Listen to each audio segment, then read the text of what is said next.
the green screen is pretty amazing, especially with the CGI now. That's the one thing I don't like now about a lot of the games. It's all CGI. It just doesn't Yeah, seem real. I feel the same way. I prefer the digitized actors. You know, that was the Yeah. arcade era of Mortal Kombat was my favorite. Now, Yep. another question. Going between Mortal Kombat 3 and Ultimate Mortal Kombat 3, I mean, that was a fast turnaround. I believe Mortal Kombat 3 came out in April of 95 in the arcade. Ultimate came out, I believe, November. So when Right. did you get the call to play the additional characters for Ultimate Mortal Kombat 3? So Scorpion, the Mass Sub-Zero, Ermac, Noom Saibot, like all Ray, and all those characters. So how did that all come to be? Yeah, I think what happened was, I believe in Mortal Kombat 3, they didn't have Scorpion in it, and it pissed a lot Yep. of people off. Yeah. So I think what they did is they looped me back around real quick, and we did a Scorpion for Ultimate, and I added in a few of the other characters. But I think the main thing is the absence of Scorpion, because Scorpion is hugely popular. I mean, even I think Ed Boon's favorite character is Scorpion, Yep. which I was shocked that they would leave him out since Ed likes him so much.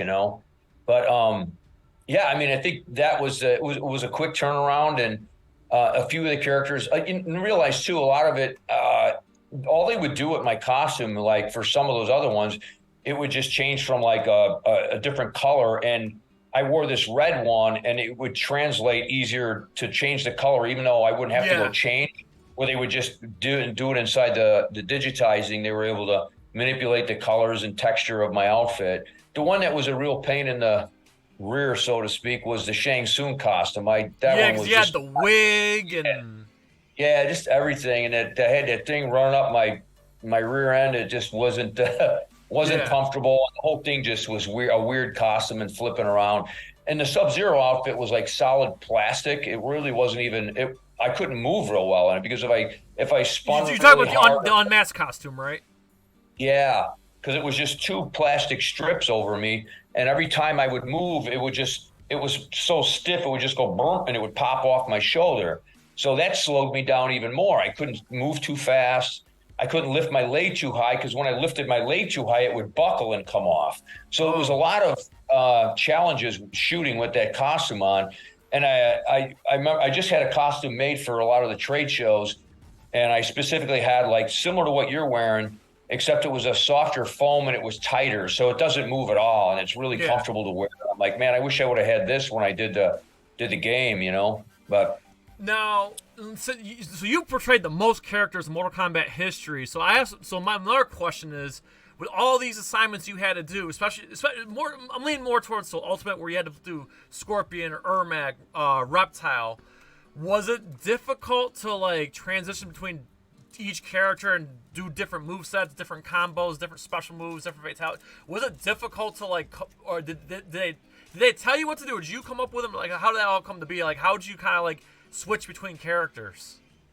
well, I think everybody adds their own little flair to it, So we're all like contributing, but John and Ed and the rest of the staff pretty much had 98% of everything they wanted to do. And, I think as actors, we probably added 2% to it, like, hey, how about if we did it this way? Or how about if we did this kick, So they gave us the ability to be creative ourselves, and then they would have the final say in whether that would work or not. So when I did all the other characters, the thing about the main difference with a lot of those characters was the stance in the beginning, and how the move originated from the stance that I was in.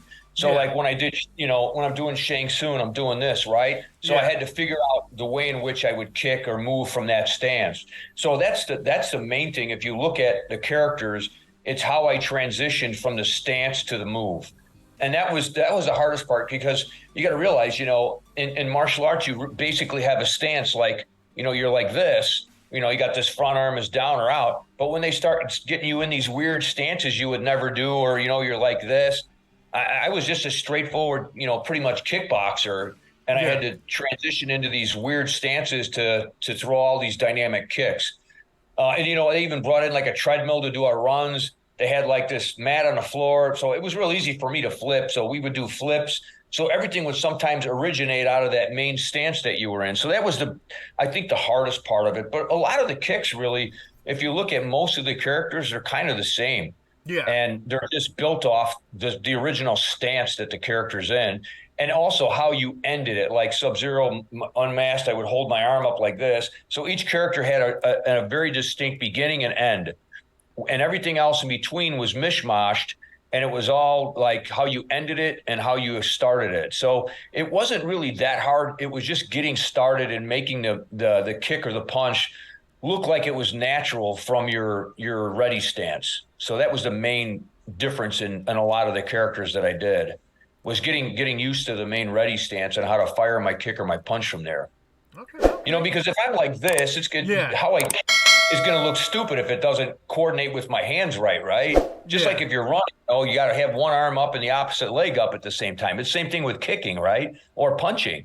They all flow together. So it's finding that flow that is the main difference.